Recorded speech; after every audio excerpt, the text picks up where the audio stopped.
Muy buenos días. My name is Rafael Fernandez de Castro. I'm the director of the Center for U.S.-Mexican Studies at UCSD. And I'm very happy to see this large crowd. Thank you for coming to this activity of the Center of U.S.-Mexican Studies. And I'm very pleased that Jacob Polensky, the chairman of Morena, that Morena is an institution that wants to become a political party, is now really a political movement under Manuel López Obrador. And Chairman Polensky, she has a very important responsibility, which is to transform this political movement into an important party. And she knows that at UCSD, we're very eager to help in this process, because I believe that's key for the strengthening of Mexican political parties and democracy. I'm very pleased to introduce to you Alejandro Rios from SEMPRA and from Coparmex. His role there in Coparmex and SEMPRA is about the rule of law, it's about combating corruption. He's an expert on these topics. And not long ago, a few months ago, he came to me and told me, Rafael, we should do a meaningful conference late this year before the inauguration of Andrés Manuel López Obrador on corruption. So thank you, Alejandro, for your interest, and thank you for trusting in us, and of course for the support of SEMPRA for organizing this conference. At the Center of U.S.-Mexican Studies, and I believe Andrés Manuel López Obrador is going to fight for very important wars. And I will say his presidency will be judged in how he does in these 4 wars. The number one is his pledge, his number one pledge as candidate, which is his anti-corruption efforts. And we will talk about that. His second war is going to be against violence. Yes, Mexico has become a very violent country, and Latin America has become the single most violent place, a violent region in the world with not declared war. Just let me give you a figure. We Latin Americans are about 8% of the world's population, and we concentrate about 33% of the world's homicide. This cannot continue to be. And Mexico has become the 6th most violent country in Latin America, and this is something that worries all us Mexicans. His third fight of Andrés Manuel López Obrador, his third war, is going to be against poverty. We know that the social programs are going to be so important.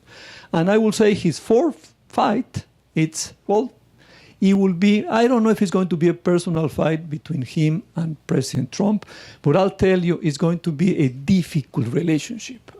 It's going to be a rocky relationship. Nowadays, there's a sort of a honeymoon between Andrés Manuel López Obrador and Trump. Trump has called him Juan Trump because he believes that Andrés Manuel is coming to Mexico to drain the swamp. And indeed, his anti-corruption efforts are going to be very, very important, but we know that Andrés Manuel is not Juan Trump. Andrés Manuel is a professional politician, is someone who all his professional life he's been in politics, and on that front he's very different from Mr. Trump. So in those 4 wars, the Center for U.S.-Mexican Studies, we're going to be doing conferences, we're doing research, and so I'm very glad to welcome you, and thank you, Jacob, for being the first very important actor from Morena visiting our campus, visiting California, because this is a state that is trying hard to maintain a very good relationship with Mexico. This is a state who continues to respect immigrants. So having said that, let me give the floor to Alejandro Rios, to Alex Rios. Thank you, Alex, for your support. Thank you for your trust. And I'm very pleased to have a partner in the region as you. Thank you, Alejandro. Thank you very much, Rafael. Thank you very much. Welcome. Good morning. I would like to thank the Center for U.S.-Mexican Studies. Rafael Fernandez specifically is doing a great job at the center. Chairman Polemski, thank you very much. I know you have a pretty tight agenda. You're flying all over the country, and we appreciate you coming to this conference. Anti-corruption is a conference that we're going to be focused on. Anti-corruption, or the fight of anti-corruption, we have to do from the academic sector, from the business sector, and from the politicians. We have to make something in order to change in Mexico. 73% of the people, their first priority is to fight corruption in Mexico. We've seen it in the elections. People are tired. They want to do something. But how do you fight anti-corruption? How do you go against the system? So you have to create new laws, you have to train politicians, and you have to fight impunity. So these are the primary tasks that we have in Mexico, but it's not only from the politicians, and from the academic, and from the business sector, and from the civil society that we have to put something in order to fight corruption. So this forum is about what do we have to do from the political side, from the new administration, and also what do we have to do from our academic and business center. It's very important, and it's one of the priorities. So I would like to thank our sponsors. I would like to thank again Rafael. Thank you very much for all your hard work and great example that you have put here in the region. And I would like to introduce Chairman Polemski, which will do the conference. But I'd like to turn to Rafael so he can give a brief interview. Thank you very much. Well, it is my honor to introduce to you Jacob Polemski. And now that Alejandro was saying that I did all the hard work, that's not true. Gabriela Moreno is here, and Arturo Chiquito from my staff, and Eva is someplace there. Thank you all for making this possible. And so, Chairman Polemski, the idea is, if you could talk to us for about 15, 20 minutes, and then Alejandro will have a dialogue with you. Jacob Polemski va a hablar en español. Va a haber traducción. Si alguien requiere traducción al inglés, Mariana nos está haciendo favor de traducir. Hay unas diademas. Le pueden preguntar perfectamente bien en inglés, ella habla perfectamente bien inglés, pero hay ciertos temas políticos y técnicos que prefiere hablar en español. Así es que gracias, Jacob, por estar aquí con nosotros.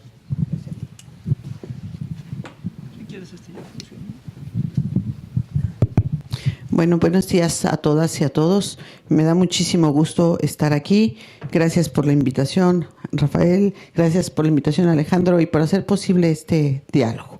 Yo quiero empezar por compartir con ustedes, primero, de dónde venimos, qué hicimos, por qué lo hicimos, porque todo eso tiene que ver con la lucha contra la corrupción. Efectivamente, somos un grupo importante de seguidores de Andrés Manuel López Obrador, que lo conocimos cuando era jefe de gobierno y que encontramos que gobernaba en una forma distinta, incluyente y con una guerra total y absoluta contra la corrupción. Yo vengo del sector empresarial, fui presidenta nacional de Canacintra, y en Canacintra, pues uno de los temas más importantes era pues que éramos víctimas de que te pidieran comisiones cuando le vendes al gobierno. Entonces, esa lucha que hacíamos para defendernos de este tipo de situaciones, pues encontramos que con el caso de Andrés Manuel era completamente innecesario y que funcionaba bien, y eso hizo que pues fuéramos trabajando y participando alrededor de él. Después del 2006, donde Andrés Manuel corrió para la gubernatura, y pues un esquema también de corrupción y de fraudes no le hacen alcanzarlo, se forma un movimiento. Yo llego de senadora gracias a los votos de Andrés Manuel, que tengo que reconocer honestamente, porque yo fui candidata a gobernadora en la campaña en la que compitió Peña Nieto. Entonces yo perdí teniendo con 1 millón de votos, el 25% de los votos, gana Peña Nieto, pero en más o menos un año volví a ser candidata a senadora y ahí gané con el doble de los votos, 2.178.000 votos, que realmente eran votos de Andrés Manuel López Obrador. Entonces llegamos muchos, pero Andrés Manuel no, y empezamos a formar y a crear un movimiento por todo México, buscando México tiene que cambiar, México no puede estar en manos de la corrupción y de este tipo de manipulaciones. Y ese movimiento creció y creció. Y de repente estaba el tema de vamos a convertirnos en partido. Y cuando decían vamos a convertirnos en partido, yo era la principal opositora. Porque yo decía, ¿cómo vamos a convertirnos en partido? Son unos corruptos, son tramposos, son la peor gente. ¿Cómo nosotros vamos a caer en eso de ser un partido? Entonces hubo un debate muy fuerte. A fin de cuentas, terminamos entendiendo que si éramos un movimiento, íbamos a ser un movimiento testimonial. A veces nos iban a oír, a veces no, íbamos a ser molestos, algunas veces también, pero lograr cambiar las cosas como requiere México no era algo que se veía viable. Entonces aceptamos que convertirnos en partido.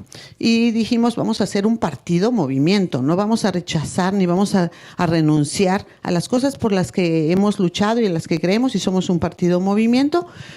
Y nosotros presumimos de ser un partido diferente, muy diferente a todos los demás partidos. Queremos trabajar así, creemos que hay que dignificar la política, porque hoy los políticos tienen mala imagen, mal nombre, y tú dices político y la gente se cuida la cartera, porque todo el mundo desconfía de los políticos y tienen razón, lo que es más. Entonces nosotros queremos lograr un cambio verdadero.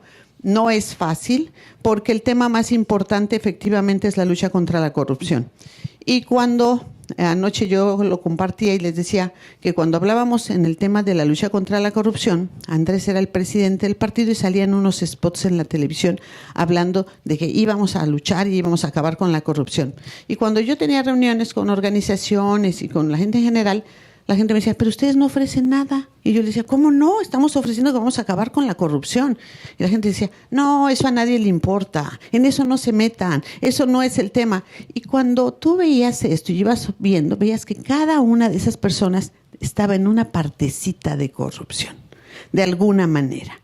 Entonces, claro que no querían que te metas. Hoy, inclusive, se vuelve un tema complejo, porque muchos tienen intereses y son partes en algún lado de la cadena de la corrupción. Entonces, nosotros también, voy a decir, no crean que la tuvimos fácil, querían acabar con nosotros. Claro, ¿por qué no pudieron acabar con nosotros? Porque ni siquiera nos entendieron. No sabían de qué estábamos hechos, ni cuáles eran nuestros ideales y qué estábamos buscando.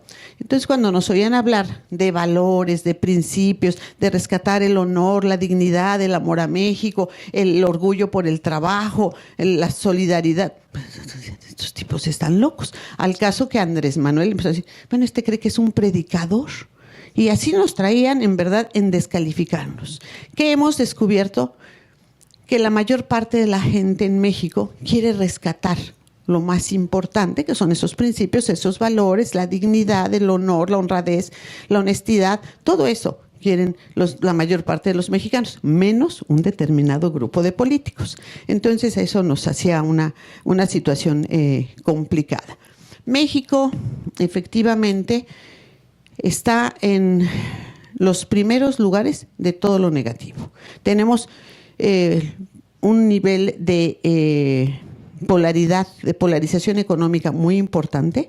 Los pobres son muy, muy pobres y cada día más pobres y cada día son más. Y los ricos son muy, muy, muy, muy, muy ricos, pero cada día son menos, son muy pocos. Y hay una distancia enorme entre unos y otros. Las oportunidades no existen para la mayor parte de la población, solamente para un pequeño grupo, y entonces estamos en un país muy inequitativo. ¿Qué dice Andrés Manuel? Efectivamente, como bien dice Rafael Fernández de Castro, son muchos los temas que se tienen que resolver y que atender, pero todos están ligados. Entonces, si tú quieres resolver temas de inseguridad, tienes que trabajar en que existan valores, principios, pero también oportunidades de empleo, oportunidades de estudio. Nuestra universidad, por ejemplo, la Universidad Nacional Autónoma de México, rechaza a más del 90% de los estudiantes cada año. Entran sobre el 9%. ¿Porque son malos? No. Porque no hay cupo. Porque no le han aumentado los recursos a las universidades para que tengan mayor infraestructura. Entonces, cada que hay que hacer recortes, se recortan a las universidades, a la ciencia y la tecnología, a los programas sociales, pero se aumentan al jurídico de la presidencia, a todo el gasto de imagen de los políticos, a todo ese tipo de cosas. Es un mundo al revés. Entonces, ¿qué es lo que plantea? tenemos que abrir oportunidades para que todos los jóvenes tengan acceso a la universidad. En nuestra Constitución, yo era senadora, se hizo una reforma al artículo 1, y entonces se plantean como derechos humanos el acceso a la salud, el acceso a la universidad, a los estudios, el acceso a la vivienda.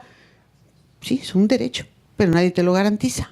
Y esos son los temas que hay que trabajar, que hay que garantizar, y que en el momento en que empecemos a trabajar hacia ello, los temas de inseguridad creemos que van a cambiar. Y en el momento que la gente vea que realmente se está luchando en contra de la corrupción y que el presupuesto se dedica realmente a lo que se tiene que dedicar, también va a cambiar el ambiente del país. El Banco Mundial dice que el costo de la corrupción en México es de 9.7% del PIB. Eso es muchísimo dinero. Si pensamos que los programas sociales, o sea, la política social, educación, salud, programas sociales, son el 7% del PIB, el 7%, y la corrupción es el 9.7%. Entonces, imagínense lo que se podría hacer en infraestructura si ese dinero no se fuera a los bolsillos de un conjunto de corruptos. Entonces, por esa razón, el tema de la corrupción es uno de los más, el número uno, es puedo decir que el vertebrador de todas las políticas que se tienen que realizar. Andrés Manuel ha planteado al presidente Trump que la forma de resolver el tema de la migración tendría que ser en base a voltear a hacer programas de cooperación para el desarrollo. Si se puede generar trabajo en México y en los estados de Centro y Sudamérica, sería mucho menor el número de gente que viene para acá. La gente viene porque en sus estados, como es el caso del problema que tenemos ahorita con Honduras, el nivel de la inseguridad es desmedido, la falta de oportunidades es total, la gente quiere sacar a sus hijos porque los matan, los violan, es una cosa terrible. Y el tema de la movilidad es un derecho humano, el libre movimiento. Entonces, ¿qué le exigen a México? México tiene que controlar que no pasen los hondureños o que no. Eso no es nuestra tarea realmente. Pero eso violenta la situación muchísimo y hace la situación muy delicada, la relación entre México y Estados Unidos. Entonces, la tarea que tiene México también la tiene Centroamérica, porque hay niveles de inseguridad y de inequidad terribles. Ahora, nosotros tuvimos una votación que nadie esperaba. Yo creo que eso muestra claramente que la gente está cansada de los otros partidos y de todas esas ofertas huecas, que el Morena sea un partido más cercano a la gente, más ciudadanizado, hace que volteen mucho más a Morena en una forma, le comentaba yo hace un rato, que era algo fuera de serie, porque trataban de acusar a Andrés Manuel de que era un viejo decrépito, ya acabado, que no sé cuántas cosas. Yo siempre decía, pues yo se los juego a ver quién le aguanta el paso de la mañana a la noche. No hay quien haga más mítines, más eventos, quien se pare más temprano y que se acueste más tarde y sin descansar un poco, y siempre tiene las pilas puestas. Pero lo que era tremendo, o lo que es especial, es que los otros candidatos eran más jóvenes, sobre todo uno era bastante más joven. Sin embargo, Andrés Manuel tenía el mayor número de seguidores jóvenes de todo México. O sea, los jóvenes están con Morena en forma muy importante. Nosotros también hicimos una campaña, que voy a decir que no es que la hicimos nosotros, la hizo la gente, porque mucha gente nos dice, oye, y hace poco alguien me decía, ¿me puedes dar los datos de la gente que les manejó la campaña de redes? Nosotros no tuvimos una campaña de redes. A decir verdad, Morena, empezamos esta campaña sin tener ni Twitter ni Face de Morena. Yo usaba mi Face personal, ¿no? Y voy a decir, empezamos a hacer, pues hay que crearle un Face a Morena y un Twitter y no sé qué. Pero la verdad es que todo ese movimiento es absolutamente orgánico. No hemos contratado nunca a una empresa, ni tampoco hemos pagado a Facebook o a Twitter o algo por el estilo para hacer nada. Y es la gente la que hace todo en forma orgánica. Entonces, esta campaña pues sí, nosotros hicimos muchas cosas, pero creo que la mayor parte de la gente hizo más, muchísimo más de lo que nosotros mismos hicimos. Y eso fue lo que hizo el fenómeno. Pero ¿qué creo que es? Básicamente la necesidad del cambio y el hartazgo que tiene la gente del nivel de corrupción al que ha llegado México y el nivel de polarización. Entonces, ¿qué necesitamos? Pues necesitamos obviamente trabajar mucho para cumplir la expectativa. Hoy nosotros tenemos un enorme compromiso porque la expectativa de la gente es altísima y nosotros no queremos defraudar esa expectativa, pero tampoco queremos que la reduzcan, ¿no? Nos queremos obligar y comprometer con esa expectativa y invitar a la gente a que participemos todos. Y como decía, sí, los que vienen de hacer negocios de la política y los que vienen de hacer negocios de la corrupción nos lo van a hacer un tanto cuanto difícil. Pero si nosotros contamos con el respaldo de la ciudadanía y si los empresarios y las organizaciones sociales comprometidas con esta lucha por un México mejor, más justo, más equitativo y para el cual es indispensable acabar con la corrupción, ahí vamos a poder trabajar muchísimo y por eso yo le reconozco muchísimo a Alejandro este trabajo que están haciendo ellos para sacar adelante una ley que nos puede servir de ejemplo para hacerlo en otros estados y para lograr que las cosas sucedan, ¿no? Para que las cosas realmente cambien. Entonces, Andrés Manuel no es un discurso en contra de la corrupción, es un hecho porque lo hizo como jefe de gobierno. Él tuvo calificación AAA de las calificadoras internacionales, que es un tema muy importante, y obviamente si hay un político al que han investigado y revisado y checado por todos lados, es Andrés Manuel López Obrador, y obviamente jamás le encontraron ni le encontrarían una cosita así de corrupción, porque él es exactamente lo contrario. Y esto va también con cambiar las cosas por el tema de la austeridad republicana, como diría Benito Juárez.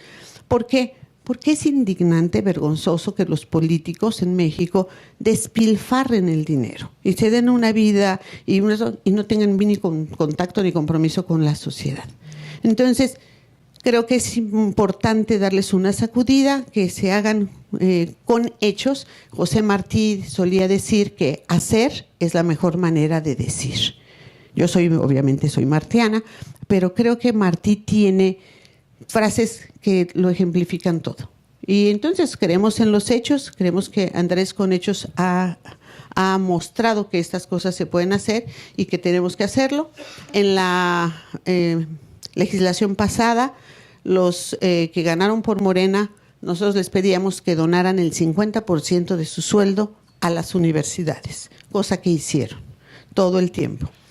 Ahora ya no les vamos a pedir eso, porque obviamente se ha puesto en marcha una ley que es la del tema del salario del presidente, y de acuerdo a ella todos los funcionarios tienen que ganar por debajo del presidente, nadie puede ganar más, y bueno, el salario es un salario digno y no quiere decir que bajen a la mitad, pueden ganar 5 pesos menos y con eso es suficiente, pero tiene que ser un ejemplo de que la política es para servir y no para servirse, y es para apoyar el enriquecimiento de la gente espiritual y material, y no para que unos cuantos se enriquezcan. Entonces, nosotros tenemos una comisión de honestidad y justicia que observa muy de cerca a toda la gente de Morena, donde voy a decir que tenemos de unos otros y de los otros, y seguramente muchos que creen que nos van a brincar y van a tener comportamientos inadecuados, pero tenemos esta comisión para deshacernos de ellos y no quedarnos con gente que no sea la adecuada. Vamos a seguir peleando y luchando por principios, y comento y comparto con ustedes que dentro de Morena tenemos muchos voluntarios. Yo en lo personal soy voluntaria, no recibo salario de Morena, tampoco viáticos, nada, porque primero lo importante era crear Morena y es hacer este cambio. Entonces estamos trabajando en ello. Yo, bueno, pues estaba antes dedicada al tema empresarial. Un día Yo le vendía, mi empresa vendía al gobierno, nos pedían el 10% de comisión, después vino un cambio de gobierno y nos pedían el 30% de comisión, y mi hígado no da para ello, ni mi carácter, ni mi humor, ni mi nada. Yo dije, prefiero vender, meter el dinero al banco, que estar en las manos de estos corruptos. Entonces, así lo hice y vivo de ese dinero, pero no soy la única. Nuestros comisionados de Honestidad y Justicia, que son unos luchadores también en contra de la corrupción, también son voluntarios, y tenemos muchísima gente voluntaria en todo el país, y mucha gente se acerca, oye, quiero trabajar y conocer, oye, encantada, pero no, o sea, yo solamente doy cargos voluntarios. Y muchísima gente dice, sí, yo quiero ser voluntaria. Ah, bueno, bienvenido. Y así en esa situación estamos. Entonces, yo lo dejo aquí para que si hay preguntas, dudas, comentarios, se sientan con la libertad total de preguntar lo que ustedes quieran, y que yo, lo que esté en mis posibilidades, con todo el gusto lo contestaré. Muchísimas gracias.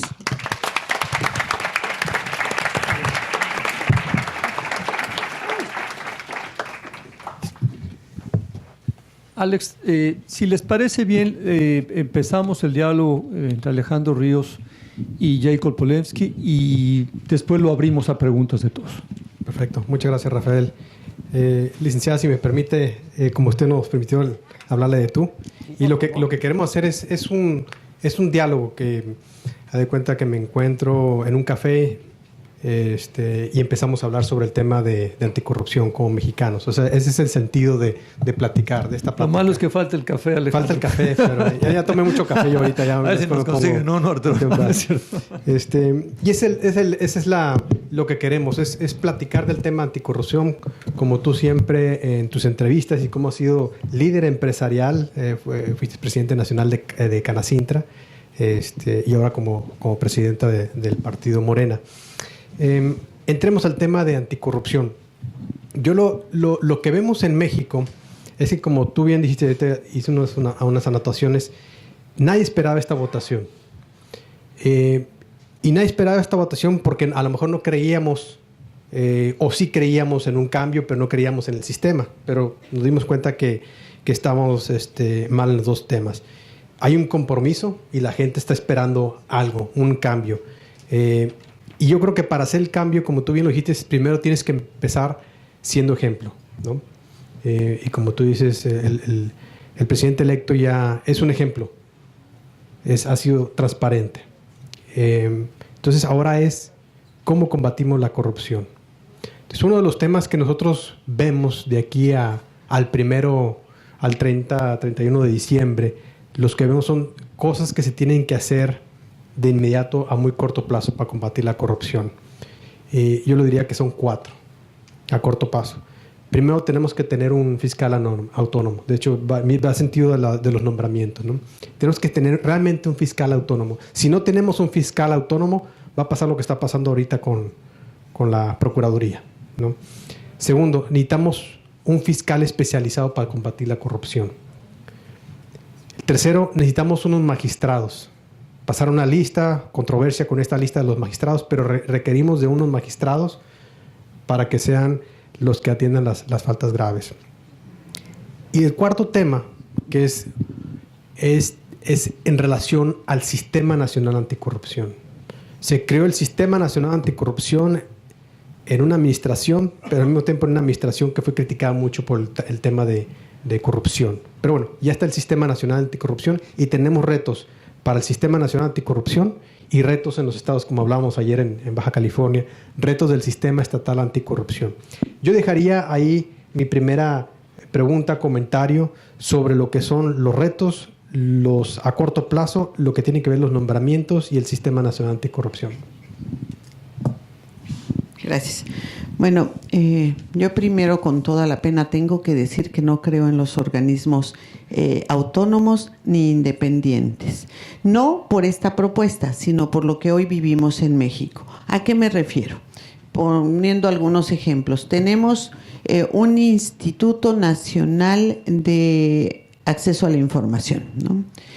Bueno, este instituto, que es el que tendría que ser de transparencia y acceso a la información, reservó la información de Odebrecht. Entonces, el instituto que tendría que abrir toda esa información, ¿la reserva? Dices, perdón, pero ¿de qué se trata? Y cuando hablamos de los organismos autónomos o independientes, pues tú terminas diciendo autónomos o independientes ¿de quién? ¿Por qué? Porque hoy, en una forma perversa, la elección de los que llegan a esos organismos se hace dentro de la Cámara de Senadores y se reparten por cuotas. Tantos para el PRI, tantos para el PAN, tantos para el PRD, tú escoges. Entonces, cuando tú te encuentras, nosotros estamos peleando ahorita, por ejemplo, en el caso electoral, algunas votaciones que ganamos y que nos están haciendo y nos han hecho todo tipo de trampa. Y presentas, tienes la razón, los derechos, presentas todo, y cuando lo presentas, resulta que pierdes porque los magistrados inclinan la balanza para un lado o para el otro. Nosotros obviamente no tenemos magistrados porque no nos ha tocado esa cuota, pero no queremos que las cosas funcionen por cuotas, porque entonces no existe, y es mentira, que sean independientes, ¿no? O que sean autónomos. Y muestra de ello, digo, es la forma en la que ha funcionado el INE, es la forma en la que funciona el INAI, que es como si tuvieran jefes, les cobran el haberlos puesto en los espacios que tienen. Entonces, creo que tendríamos que trabajar para reformar esa forma de elegir a la gente. También creo que no es justo plantear que si vienen de la sociedad civil todos son impolutos y todos son honestos y maravillosos, porque en la sociedad civil, que yo también creo que el término es totalmente equivocado, porque todos somos ciudadanos, ¿no? O sea, no es que yo soy ciudadano, pues yo también. Yo soy una ciudadana dentro de la política, pero soy ciudadana, ¿no? Entonces ahí hay toda una manipulación del lenguaje en forma muy perversa. Todos somos ciudadanos y hay gente honesta y correcta en la política y en todos los partidos, como también hay corruptos en todos lados, porque se meten, pero por todos, son como la humedad, se cuelan por todos lados. Entonces uno tiene que andar ahí cuidando porque se meten, y yo digo, a Morena también, ¿no? Estamos ahí buscando cómo controlar el tema. Entonces, ahí es el meollo del asunto donde yo creo que tenemos que trabajar. Y voy a decir que la ventaja con Andrés Manuel por un lado, pero con Morena por el otro, es que lo vemos con mucha objetividad, es que no vamos a decir, no, es que ahora como somos partido vamos a defender todo lo que sea partido, no. No, es que los míos, no. No nos interesa otra cosa que no sea el bienestar del país. Creemos que tenemos una situación extraordinaria como no ha habido en los últimos años en México, porque han ganado, el presidente Fox ganó con una gran mayoría, pero no tuvo al Congreso. Entonces tenía el Congreso que le ponía el pie pues, todo, en todas partes, ¿no? Entonces hoy nosotros, la verdad, tampoco era tan brillante, con la pena, pero bueno, qué pena, pero esa sí era la realidad. Pero voy a decir, lo que es un hecho es que hoy tenemos una ventaja, que nosotros no la queremos aprovechar para hacer desmanes o cosas en contra del país, sino lo contrario, para lograr cambiar lo que tenga que ser cambiado por el bien de México y para reducir. Y obviamente queremos empezar con el ejemplo, cosa que les digo, nosotros renunciamos al 50% de las prerrogativas de Morena, siendo el partido que va a tener más dinero, pero queremos ir más a fondo, queremos reformar la Constitución para que todos los partidos pues renuncien al 50%. Y no es una demanda solo nuestra, es la demanda ciudadana, pero como nosotros también somos ciudadanos, pues demandamos lo mismo. Entonces, creo que tenemos que buscar juntos cómo cambiar la forma en la que se eligen los magistrados, en la que se eligen los fiscales, porque en la pasada legislación se había acordado cómo iban a elegir al fiscal. Inicialmente habían aprobado el PRI y el PAN y el PRD y todos los demás que iba a hacer pase automático, ¿no? Así era como había quedado. El que era el último procurador se convertía en el fiscal, así estaba, promovido y aceptado por todos.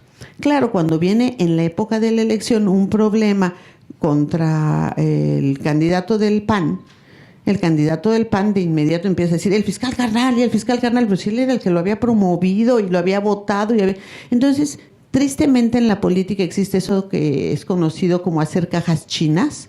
Entonces tienes un problema encima, inventa otro, voltea las cosas muy escandalosamente a otro lado y la gente deja de voltear a verte a ti. Y él tenía el problema de lavado de dinero y entonces la forma de que no lo vieran es decir, el fiscal carnal.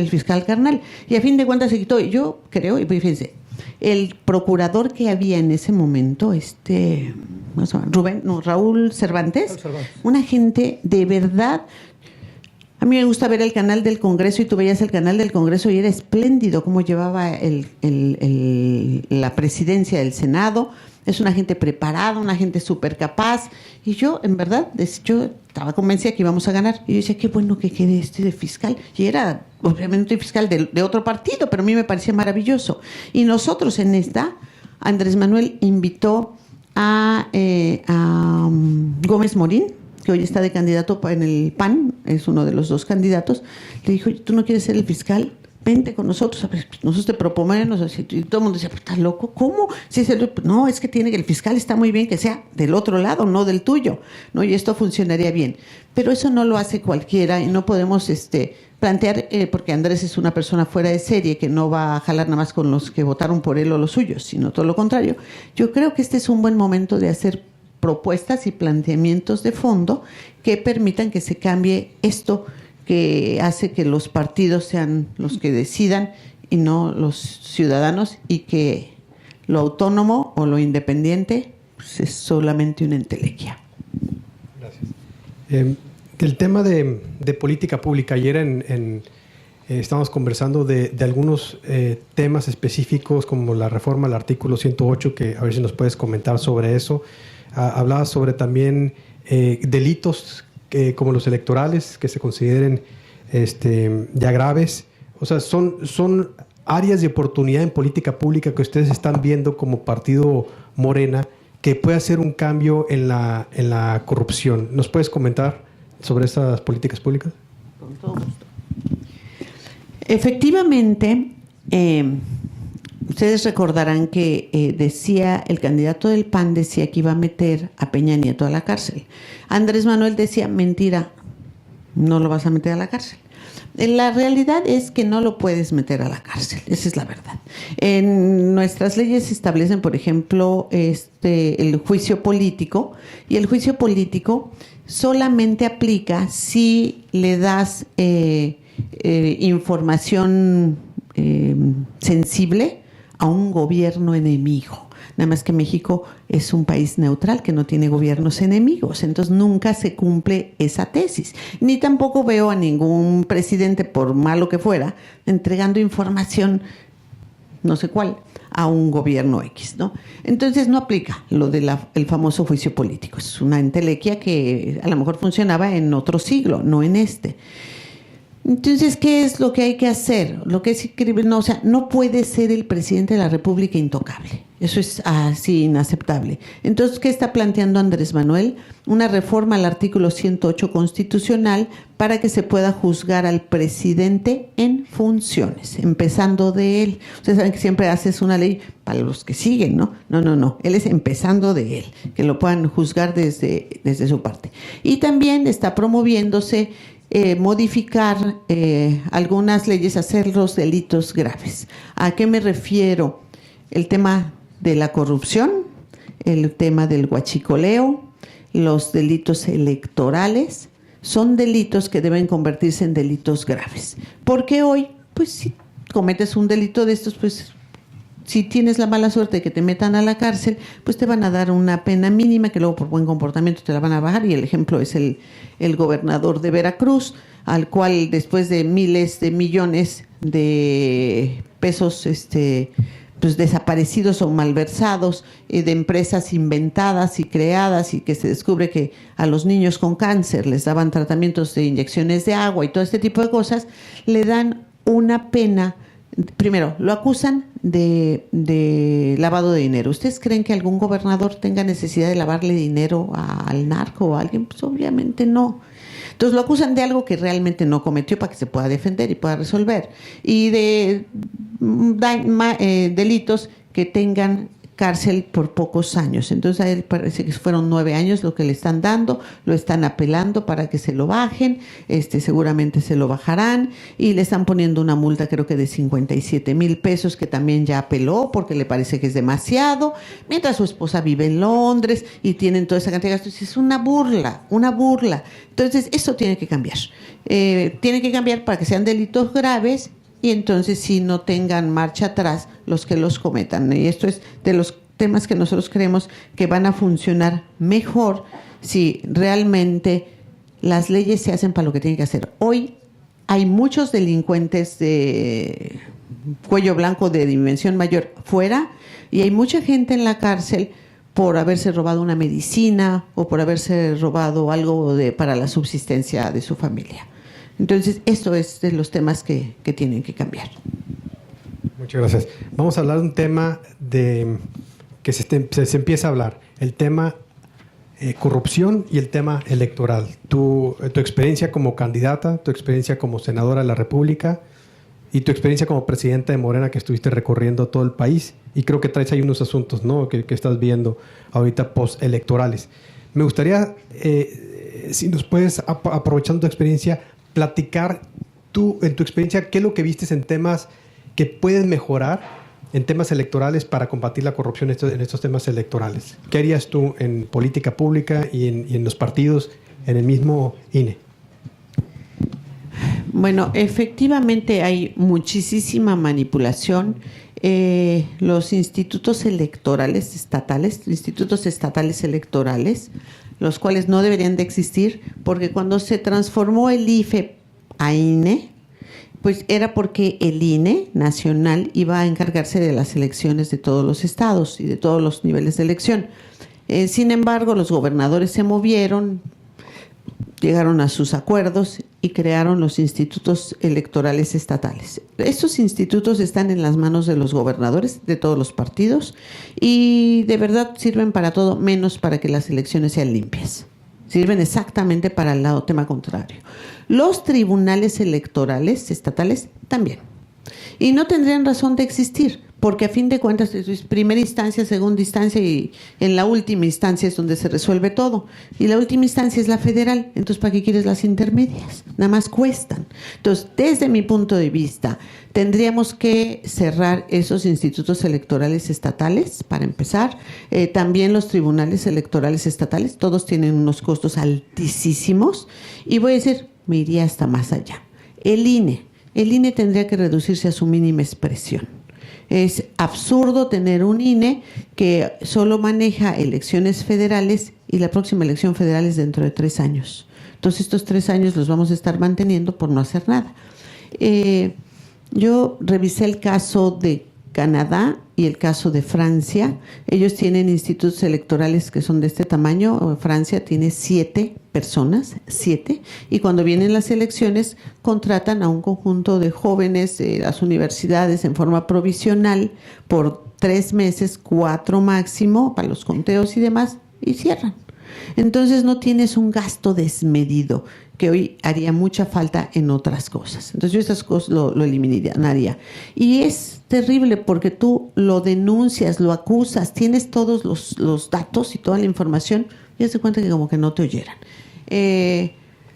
Hoy nos platicaba, y voy a compartir algo que nos platicaba Santiago Levy. Santiago Levy comentaba que en el caso del Estado de México se dio una tarjeta, la famosísima tarjeta esa rosa, y esa tarjeta decía que tenía 2,000 pesos.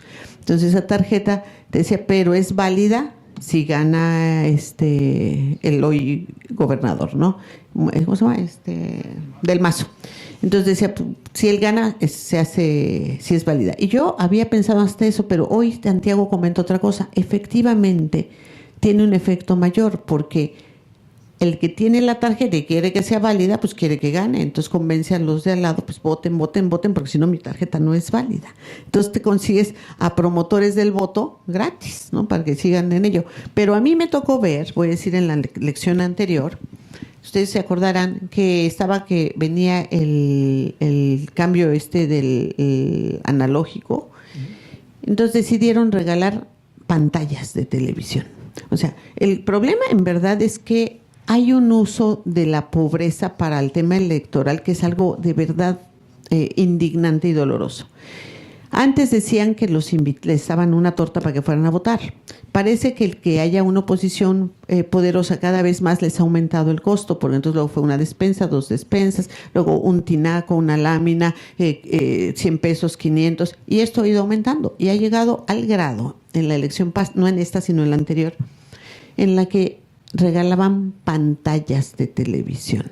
Eso era, estábamos en las campañas que era a medio año, cuando el apagón analógico, como le decían, era realmente en finales de año. Y entonces todas las pantallas, mover a México, decían, ¿no? Y anduvieron repartiendo pantallas, bueno, pero hubo gente a la que le sacaban su credencial de elector, le firmaban y le quedaron de dar la pantalla y no se la daban. Entonces, cuando nosotros andamos por ahí, la gente se te acercaba para decirte, oiga, es que no me han entregado mi pantalla. Y tú dices, yo soy del equipo contrario, pero ellos querían que alguien los ayudara y ya les firmé de recibido, pero no me han dado mi pantalla. O sea, imagínense el nivel de corrupción y de fraude y de todo lo que sea. Entonces, ¿qué creemos? Que eso, o sea, el tema de la forma en la que se hacen las elecciones en México tiene que cambiar en forma importante. Y nosotros tenemos, por ejemplo, un caso, el caso de Puebla, que lo estamos peleando. Y entonces se abrió que se hacía el recuento a toda la elección. Realmente nosotros no esperábamos que cambiara en nada los resultados de la elección, porque había habido una manipulación total en la elección. Había habido dinero del Estado, vehículos del Estado, deber hacer una elección de Estado. Bueno, un magistrado que andaba también operando, él dijo que estaba en sus horas libres. Los magistrados no tienen horas libres, son horario completo. Es un absurdo. O sea, soy senadora, no, pues estoy en mis horas libres. Soy presidente de Morena, pues estoy en mis horas libres. Estoy aquí en mis horas libres. Por favor, eso es una tomada de pelo. Y bueno, se abrieron los paquetes y lo que se encontró, varias cosas. Una que se encontró es que hay boletas de 2 colores. Eso es absolutamente fraudulento, porque las boletas se hacen con papel seguridad en un solo color. No puede haber 2. Ahí hay 2 colores. Luego había boletas así planitas como esta hoja, que nunca fueron dobladas. Entonces, ¿cómo entraron a la urna, verdad? Porque tú normalmente la doblas, cuando la desdoblas siempre hay la huella. Bueno, esas nunca han sido dobladas. Y ahí estaban y esas se contabilizaron. Obviamente todos los paquetes estuvieron en las bodegas del gobierno del Estado. Se encontró un laboratorio electoral en un hotel, que fue todo un escándalo. Una camioneta corría con boletas donde la mayor parte eran votos de Morena. Normalmente las que se roban son donde el voto mayoritario es de Morena. En esa elección Morena gana la presidencia de la República, 14 de 15 distritos electorales, las ciudades más importantes, los diputados locales, los diputados federales, todos. El gobernador no. El voto diferenciado en México no va más allá de un 10%. No existe. La mayor parte de la gente que sale a votar no sabe ni por quién está votando. De repente, pero Morena. ¿Quién es? ¿Quién sabe? Pero es López Obrador, Morena, y ¡boom! Todos votaron por Morena. Entonces, el hecho de que no es que era todos los demás sí, el gobernador no, es una farsa. Entonces, en los paquetes, en la ley electoral está establecido con qué cinta se pueden pegar las bolsas de los paquetes electorales. Aquí estaban violados todos, pegados con cinta canela, repegados con cinta canela, habían estado mucho tiempo, entonces era imposible, ya habían manipulado todo. No es que de ahí hubiera salido algo claro, yo creo que de ahí sale toda la información para poder anular esa elección. Y nosotros estamos yendo por el tema de la anulación. Pero el tribunal, obviamente estatal, pues les da la razón y hace como que no vean. Santiago Levy nos decía hace un rato que lo que era más aberrante es que esto que era totalmente ilegal, lo de la tarjeta esta que dieron en la elección del Estado de México, el Instituto Electoral del Estado dijo que era perfectamente legal. Entonces, se tienen que hacer reformas de fondo en el tema electoral para que gane quien tenga que ganar y para que la verdad se respete el voto de los ciudadanos y no la sigan manipulando. Una última pregunta dividida en 2, si me permites. Sí, para ya abrir al público. Para ya abrir al público. Y voy a agarrar la experiencia tuya como empresaria y como líder de Morena. de la empresaria, tú como presidente nacional de Canacintra, vistes el combate a la corrupción, ¿no? Desde que en esa época cuando iba empezando. Y ahí la Ley General de Responsabilidades Administrativas en el Sistema Nacional Anticorrupción Nueva implica que ya puede ser susceptible a actos de corrupción el sector empresarial, la persona moral. Me gustaría saber, desde tu punto de vista de experiencia empresarial, qué sugerencias das. Y la otra parte es respecto a la parte política. Como presidenta de Morena, como tú dices, están ahorita viendo qué van a hacer ustedes. ¿Qué es lo que tú ves a corto plazo en el gobierno del presidente electo López Obrador? ¿Qué van a hacer en el combate a la corrupción que podamos ver rápido? Bueno, primero, efectivamente la gente en México es muy habilidosa y cuando tú a las leyes les pones más candados, pues ellos lo especializan más y se brincan todos. Yo creo que mientras más sencillo y más simple y fácil se haga es muchísimo mejor, porque de otra manera llegas a un nivel de inmovilidad y se caen en unos errores terribles. Por ejemplo, hoy en la ley de adquisiciones en México, la Constitución en el artículo 134 constitucional plantea que las compras tienen que ser la mejor oferta en favor del Estado. Fíjense, no dice la más barata, dice la mejor oferta en favor del Estado. ¿Qué traducen los que compran? La más barata. Pues no, eso es un error. ¿Por qué traducen esto? Porque hoy esta ley de responsabilidades mete a los funcionarios públicos en una situación muy delicada y se van sobre su presupuesto, no sobre el de arriba, no sobre el que da la orden, sino sobre el que firma y con el que está normalmente abajo. Y cuando dicen que se van sobre su presupuesto, sobre su patrimonio, perdón, tú podrías decir, pues a lo mejor él no tiene, no, pero la esposa, el hijo, la hija, o sea, es para arriba, para abajo, para un lado y para el otro. Eso es absolutamente injusto. O sea, alguien puede cometer una falta, no puedes irte contra el hijo o la familia o el esposo porque es incorrecto. Por una parte. Por otra parte, los metes en un tema en el que tú dices, a lo mejor esta compra técnicamente es mejor, pero entonces el comprador dice, no, pero yo caigo en una falta, no, mejor la más barata, no, que no me arriesgo. Entonces, llegamos a niveles en los que obtenemos exactamente lo contrario de lo que deberíamos de obtener por ese nivel de aberración. Ahora, ¿qué sí me parece absolutamente correcto? Vengo del sector empresarial. He defendido toda la vida a empresarios que arriesgan su capital y siempre digo que son héroes para sobrevivir a los gobiernos de México. Sin embargo, creo que sí, no se vale que solamente sea contra el funcionario público. Y ya había salido tristemente, y ahí sí fue Coparmex el que dijo no, y defendió a los empresarios. No, yo creo que tanto peca el que mata a la vaca como el que le agarra la pata. O sea, si el funcionario público es corrupto, sí, pero hay el que pide y hay el que da. Entonces, la corrupción son dos partes. No puedes nada más voltear a ver a unos sin ver a los otros. Y yo creo que tenemos que la misma medida para unos y para otros, porque necesitamos que haya un cambio en manera de pensar y muchas veces pues son también empresarios los que tratan de motivar a que las cosas sean a su favor y luego también los otros hacen las cosas difíciles para que les paguen o cambien. Entonces, ¿qué queremos hacer? Máxima transparencia y rendición de cuentas, creo que eso es muy importante. Hacer todo mucho más sencillo, accesible y fácil para que no haya esos recovecos que te permiten las interpretaciones y los esquemas de corrupción. Bien, abrimos a preguntas. Gracias, Alex. Gracias, Jacob. Si les parece bien, les pido que se identifiquen, por favor, sean breves y vamos a tomar 3 o 4 preguntas y luego hacemos otra ronda. Gabriela, ¿tú? Gabriela, ¿te presentas, por favor? Sí, mi nombre es Gabriela Rubio, soy recién egresada del programa de Política Pública de la universidad. Estoy especializada en energía y medio ambiente y negocios, regulación y gobierno. Tuve la oportunidad de participar en la primera encuesta a nivel nacional acerca de la opinión pública de la reforma energética. Muchas de las respuestas, el análisis de las respuestas muestran una gran ignorancia de acuerdo a la realidad del sector energético en México. Y estas respuestas también están ligadas a temas de corrupción. La gran parte del gobierno es tener una comunicación efectiva con sus ciudadanos. Mi pregunta es, ¿esta nueva administración tiene una estrategia para estar comunicando efectivamente a los ciudadanos sus políticas y acciones? Gracias. ¿Te parece que no? Sí. Sí, Cinco, rector sigues. y un alumno también aquí. Hola, buenos días, maestro Jesús Ruiz Barraza, rector de la Universidad de Tijuana y hace 58 años profesor de primaria, con 2 cambios de ropa que llegué a Tijuana.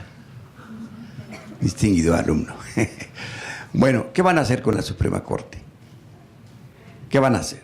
Yo he sido objeto de un atraco brutal por la Suprema Corte, puse una controversia, fui ganando y perdiendo, me pidieron $200,000 por arreglarme en el colegiado, les dije no juego en esa liga, no los tengo además, alegué a la Suprema Corte, contravine la sentencia del colegiado, el ministro Gutiérrez Ortiz Mena hizo una ponencia impecable, amigos míos como Diego Valadez dijeron no creemos que encontremos un solo ministro que vote en contra, pero se paró un señor Pardo Rebolledo y dijo sí, muy bien, violaron la Constitución en Baja California, trasladaron 3,000 hectáreas que les donó el presidente Cedillo un fideicomiso de manera irregular, no pasaron por el Congreso para que emitiera un dictamen, los traspasó la oficial mayor, amparada en el artículo 33 de Bienes Públicos de Baja California, que es anticonstitucional. Todo es cierto, pero esos señores no tienen interés jurídico, así es que me opongo a que esto se discuta. Y ahí se acabó el asunto. ¿Qué van a hacer con la Suprema Corte? No podemos seguir con una Suprema Corte con esos profundísimos grados de corrupción. Por lo pronto, yo estoy preparando para que vengan por mi terreno y llevar algunos exalumnos ahí para que vean lo que hacen con Tijuana. Mi pregunta es muy concreta. ¿Qué piensan hacer? Gracias, joven. ¿Te identificas? Sí, buen día. Mi nombre es Sebastián Garza. Soy alumno de la Facultad de Economía y Relaciones Internacionales de la UABC. Y tengo una pregunta para Jacob Polemski. Usted expresa que está en contra de la elección de fiscales o funcionarios autónomos. En ese sentido, ¿qué medidas tomaría la próxima administración para evitar que en el futuro se escojan funcionarios a modo que beneficien los intereses políticos o personales de los gobernantes? A ver, otro estudiante por allá. Una muchacha, si quieres. Es. No, adelante. Gracias, muchas gracias a los tres. Sí, ahorita te lo paso. Por su presencia. Yo soy alumna también de Relaciones Internacionales de la UABC. Mi pregunta va relacionada con la pregunta que acaban de hacer. Ahorita hay todo un debate nacional en torno al tema del aeropuerto. Mi pregunta no va tanto por el tema del aeropuerto como tal, que Morena propone en Santa Lucía, sino por el tema de las encuestas ciudadanas. O sea, muchos están en contra de estas encuestas ciudadanas porque dicen que van a carecer del conocimiento profesional y que Morena se va a dejar guiar más por la percepción de los ciudadanos, que es muy importante en nuestro punto de vista, pero muchas veces desconocemos, ¿no?, detalles sumamente importantes. Entonces, este va a ser un método que se va a estar implementando comúnmente durante su sexenio, las encuestas ciudadanas, o pues qué opinan al respecto, ¿no? Porque sí, yo también en lo personal tengo mis dudas. Gracias. Mi compañero. ¿Quieres ya? ¿Quieres Es una un más? chorro. ¿Quieres Qué valiente Jacob, le dice una más, otro estudiante, por favor. hacer bloques? Muy buenos días, mi nombre es Ángel Rodríguez, soy estudiante de Administración Pública de la UABC. Me llamó mucho la atención el punto sobre el salario del presidente. Anteriormente el presidente electo en campaña decía que ningún funcionario iba a poder ganar más que el presidente de la República. Me gustaría saber qué va a pasar con el salario de los magistrados. Hay magistrados que ganan hasta 600,000 pesos al mes. y hoy en día se están tramitando amparos por parte de ellos porque mencionan que es una violación a sus derechos. Me gustaría saber el posicionamiento que tiene Morena y pues qué pudiera platicarnos al respecto. Muchas gracias. Perfecto.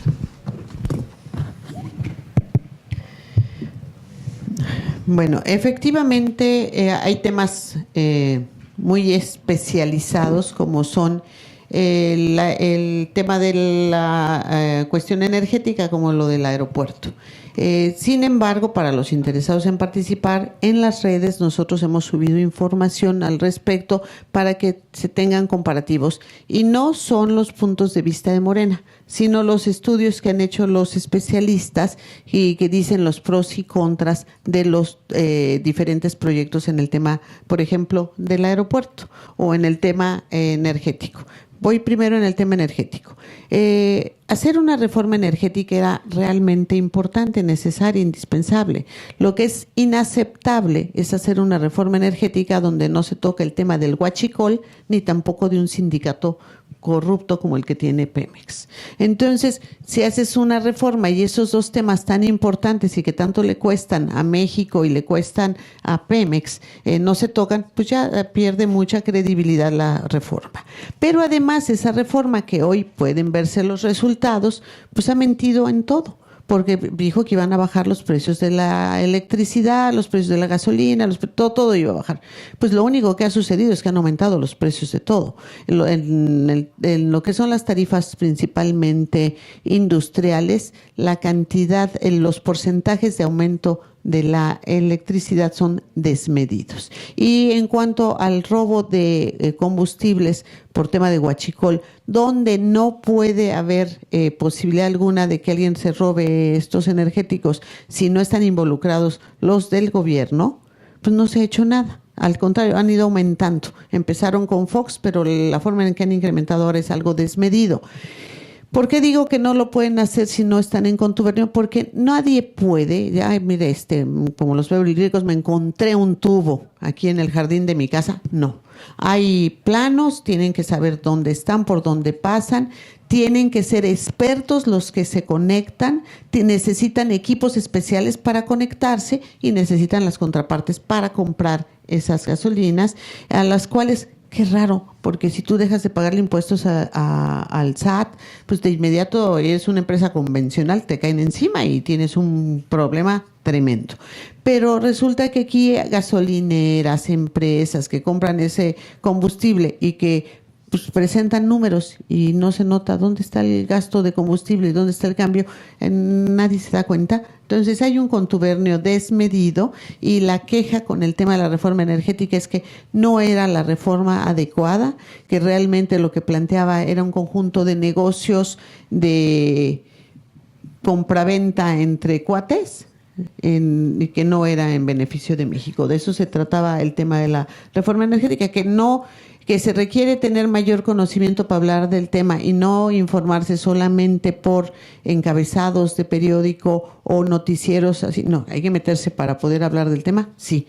Y no, de otra manera, no puedes. Y que de repente hay gente que sí le sabe muchísimo, eso también es absolutamente cierto.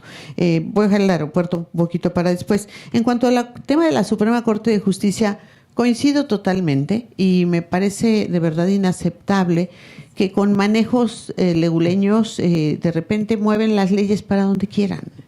Eso es de verdad inaceptable. Y que sean la última parte donde sí hay gente valiosa como Alfredo Gutiérrez Ortiz Mena, que yo también creo que es una gente primera, pero que cuando hay que votar te planchan. Los contrarios es algo terrible y que debería obviamente de modificarse y de cambiarse este esquema porque son la última instancia y pues tenías razón, pues sí, lo sabes tú y a ellos no les importa. Esto yo creo que tendría que cambiar. Por la otra parte, no estoy en contra de que se elijan gente independiente o autónoma. Lo que yo planteo es que el esquema en el que hoy está, la forma en la que se hace la elección, no los hace autónomos ni independientes. Se llaman los órganos, se llaman autónomo, independiente, pero por la forma en la que se elige a la gente, pues no son autónomos ni independientes, y por eso los resultados que tienen. Y por eso lo que yo propongo es que tenemos que hacer cambios de fondo para que no se elijan de esta manera. Voy a ir primero al tema del salario del presidente y después termino con lo del aeropuerto. Efectivamente, Andrés Manuel planteó el tema del salario porque cuando yo era senadora se hizo esa reforma que metió Pablo Gómez, donde se decía que nadie debía ganar más que el presidente. Y Andrés Manuel no solamente, obviamente, dijo vamos a hacer válida esta ley que es muy importante, y esto implica que tiene que bajarse al nivel de los estados y de todas partes. Claro que se han defendido muchísimos, porque además Andrés decidió ganar el 40% del salario que tiene el actual presidente. Entonces el salario que él dice que sigue siendo muchísimo dinero, en su caso serían los 108,000 pesos. Y entonces de ahí para abajo, pues 107, 100, lo que quieran, podrían ganar los salarios más altos. ¿Quiénes son los principales en defenderse en este tema? Por supuesto que son los de la Suprema Corte de Justicia, quienes no solamente tienen un salario muy alto, sino tienen un conjunto de prestaciones fuera de toda norma.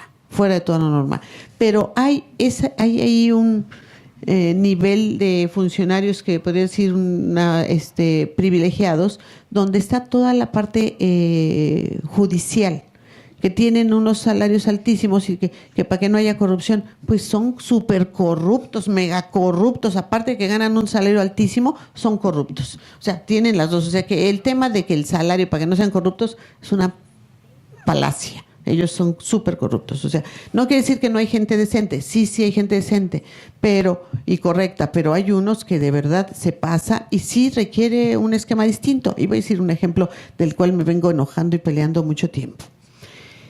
A un funcionario público que encuentran que comete una falla y demás, se le inhabilita, ¿no? Encontraron que fulanito de tal se robó no sé cuántos millones, está inhabilitado, no puede trabajar por 10 años o 5 años. Pues qué bueno, ¿no? Se va de vacaciones con el dinero que le diste, pues ya se quitó hasta el problema de la simulación, ya no tiene mayor problema. Pero si encuentras a un empresario o algún estudiante, a quien quieras, que se robó algo, no, ese sí, a la cárcel. O sea, no puede ser. Yo creo, y de verdad esto creo que debería de ser, el dinero público es sagrado. Y si uno tiene que cuidar su dinero, más el público. Entonces tendría que haber penas mayores para los funcionarios públicos. O sea, el funcionario se robó un dinero, lo desvió, hizo cualquier cosa, la pena debería ser mucho mayor, muchísimo mayor. Porque el que entre al gobierno tendría que venir más por vocación y porque quiere servir, que tenga un salario digno, sí que lo tenga, pero si viene para otra cosa, y yo creo que si lo hacemos con unos cuantos va a ser un buen ejemplo para que los otros ni se la jueguen, que no le entren, pero hay que hacer un cambio en el tema de la ley. En el tema del aeropuerto, miren, el principal problema del aeropuerto es la corrupción. Yo anoche compartía con unos amigos empresarios este tema y les decía, si pongo de ejemplo el tren México-Toluca o Toluca-México, ese tren se cotizó en 18,000 millones de pesos. Ahorita lleva gastados 34,000 millones de pesos, 33,000 millones de pesos. Bueno, y plantea que necesita un poquito más, que va a costar 60,000 millones de pesos. O sea, más del triple, del 300%. Es una cosa de verdad demencial, ¿no? El tren que se planteaba para Querétaro, que estaba haciéndolo con una empresa china, los chinos dicen que ellos cuestan el 30% de cualquier otra empresa, y lo que es una realidad es que hoy la empresa de trenes chinos es la más grande del mundo y que ahora le hace trenes a Europa y le hace trenes a todo el mundo. Es algo impresionante. Bueno, los chinos, que yo decía no son precisamente famosos porque sean los más pulcros en estos temas, bueno, se levantaron en armas porque dijeron no se vale, porque encontraron que estaban subcontratando a unas empresas que a quien le estaban dando los contratos, que los subcontrataban a ellos, estaban cotizando 300% arriba. Entonces yo les dije que que cuando yo estaba y le vendías al gobierno era el 10 y luego era el 30. Bueno, pues ahora es ponlo a tal precio y me das la diferencia. Bueno, te entregas la mitad y te firmamos de recibido. O sea, las cosas se han ido a un extremo desmedido, de veras grotesco, ya insultante por todos los medios. Entonces, en el caso del aeropuerto, hicieron una cotización, que ahora no recuerdo el número, pero esta cotización de cuando se cotiza a unos meses después había subido casi en un 40% y ahora volvió a subir. No cotizaron el mantenimiento del aeropuerto, un tema muy importante. No cotizaron tampoco las vías de acceso para llegar al aeropuerto. Entonces, hay temas de corrupción altísimos ahí, pero además hay otros puntos. Una parte, podemos decir que es la parte ecológica, y voy a decir hasta la histórica. Están planteando este aeropuerto en el lago de Texcoco. En el lago de Texcoco es donde se funda la Ciudad de México, no es en el Zócalo, es en el lago de Texcoco, es donde el águila devoraba la serpiente y demás, donde si estuviéramos del lado de Estados Unidos, yo digo que ya se habría hecho un desarrollo turístico maravilloso que generaría gran cantidad de recursos. Bueno, pues eso lo quieren simplemente llenar de pavimento, ¿no? Tapar con pistas. Es una agresión tremenda, pero por otra parte está la parte medioambiental. Ahí hay un lago y en los 20 un ingeniero llamado Nabor Carrillo hizo otro lago enfrente, el lago Nabor Carrillo. Ahí este es un vaso regulador hídrico. La Ciudad de México no es un valle, es una cuenca. Entonces todo lo que llueve se va a esa cuenca. O sea, todos los escurrimientos de toda la lluvia van para allá. Entonces es un lugar que se va a estar inundando todo el tiempo. Se ha llevado mucho más material y ha rebasado todo lo que habían cotizado porque no logran secar el lago. ¿Por qué? Pues porque se volvió a inundar y se les han volteado y se les han hundido maquinaria ahí mismo. Entonces dicen, ¿es posible hacerlo? Sí, claro que es posible hacerlo. El que desarrolló este diseño del aeropuerto hizo el de Hong Kong. En Hong Kong está en el mar. Es más fácil hacer uno en el mar porque es más fácil meter un dedo en el mar que meterlo en un lugar que pudiera parecer pantanoso, ¿no? Abajo del lago y secarlo. Entonces, se puede hacer sí, pero tiene mucho mayor costo. Ahora la pregunta, ¿por qué hacerlo ahí? Inicialmente el presidente Fox planeó hacerlo ahí, fue cuando salieron todos los machetes de los dueños de la tierra y no permitieron que avanzara ese proyecto. Entonces, como se buscaba, porque era urgente tener un aeropuerto, no sé por qué les da esas urgencias de repente, pues porque hay un buen negocio en el tema de la construcción, siempre hay buen negocio para los políticos. Entonces se decidió que se haría en Hidalgo. Se hizo el proyecto para que se hiciera en Hidalgo, se compraron las tierras, se negoció con los dueños ahí de estas tierras, se cambiaron los usos del suelo y se bardió el terreno. ¿Por qué Calderón se pelea con Fox? Y entonces Calderón se olvida del proyecto, no vuelve a hablar. Viene Peña, y como Peña es del Estado de México, entonces Peña quiere aeropuerto en el Estado de México, porque Texcoco es el Estado de México, no es la Ciudad de México. Y entonces quieres a una ciudad como la Ciudad de México dejarla sin aeropuerto. Y entonces vienen con esta historia de que no se pueden tener aeropuertos a tan corta distancia. Y entonces la pregunta es, ¿y por qué Nueva York sí puede? ¿Y por qué Londres y París y Dallas y Chicago, donde hay 3, 4 aeropuertos, sí pueden? En México no se puede. ¿De qué se trata? ¿No? Claro que se puede si además tú cambias la orientación de las pistas, es factible, pero lo han hecho en una forma manipuladora. Luego, ahí en esa zona llegan aves migratorias en la época del invierno. Y las aves migratorias son sumamente, las aves son sumamente peligrosas para los aviones. El vuelo ¿qué fue? El Hudson, no sé qué, se cayó porque se le incrustó un ave. Entonces es sumamente peligroso y yo hasta me burlo y digo, pues ¿qué? ¿Le van a poner letreritos a las aves para decirle que desvíen el vuelo para otro lado? Porque ahora ya no va a ser, pues han pasado por años y años, no es factible hacerlo. Entonces ¿Hay posibilidades de mejorar el aeropuerto que tenemos ahora? Sí, claro que hay posibilidades. ¿Por qué? Porque tú puedes sacar todo lo que es la carga a Santa Lucía, porque puedes sacar a la PGR y a los de los ¿cómo se llama? Los incendios y todo, y dejar esto solamente como comercial, mejorar mucho lo que hoy se tiene en el aeropuerto, y se puede validar y hacer una parte ahí en Santa Lucía. ¿Y cuál es la diferencia de costos? Pues un poquito diferente, como el 10%, o sea, nos ahorraríamos el 90%. Claro que es importante ahorrarse. Entonces, Andrés Manuel, ¿qué hizo? Pues un momento dijo Andrés Manuel, pues que se concesione el aeropuerto. Y voy a decir que nadie entendió, yo a la cabeza no entendí. Dije, ¿qué pasó? ¿Y ahora por qué dice que lo concesionen? No entendía. Entonces yo le pregunté, oye, ¿por qué dices que lo concesionen? Y entonces él me dice, porque si lo concesionan va a bajar de precio, porque si lo toman los empresarios, ellos no van a permitir sobreprecios, entonces los precios van a bajar, se van a dejar de robar el dinero y le vamos a bajar el precio a esto al mayor nivel.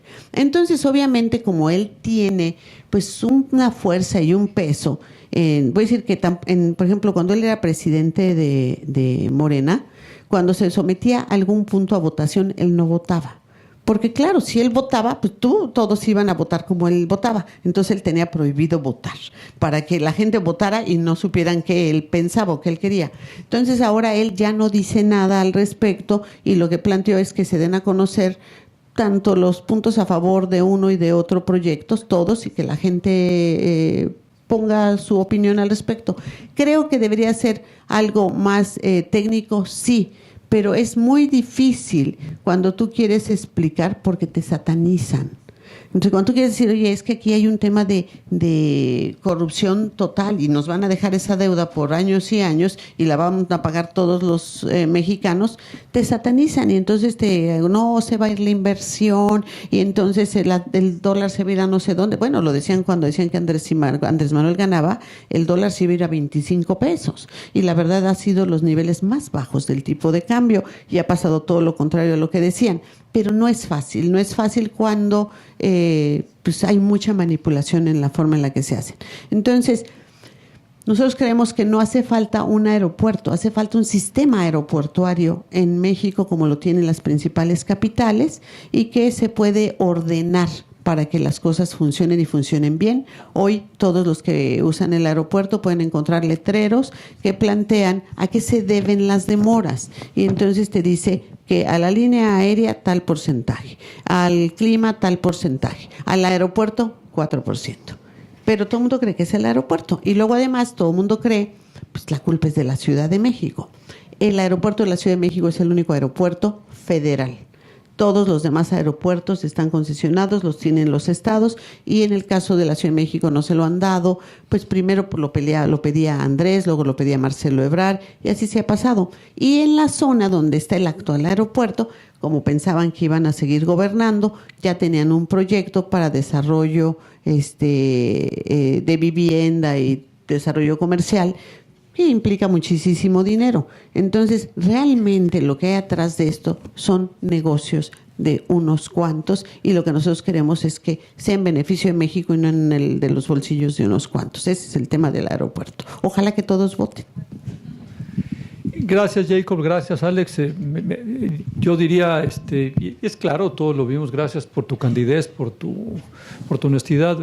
Yo me acuerdo mucho que cuando trabajé en un gobierno panista, sin ser panista, muchas veces mis compañeros se ponían a la defensiva. Me gusta mucho tu actitud. Hay que ir así al gobierno. Así es que, pues mucha suerte, porque tiene un reto formidable, y México necesita que lleven a cabo muchas de sus promesas, porque verdaderamente nos urge. Es que vamos a hacer un receso, va a haber una comida, vamos a abrir las puertas, hay comida por allá, y seguimos a la 1 de la tarde con 2 paneles, así es que van a abrir las puertas, ¿verdad? Y es a la 1 cuando empieza el panel, bien. Así es que ahorita seguimos. Le agradezco mucho a todos los estudiantes de la Universidad Autónoma de Baja California que nos acompañen. Qué bueno, esto es binacional y me encanta que estén por acá, jóvenes. Bienvenidos.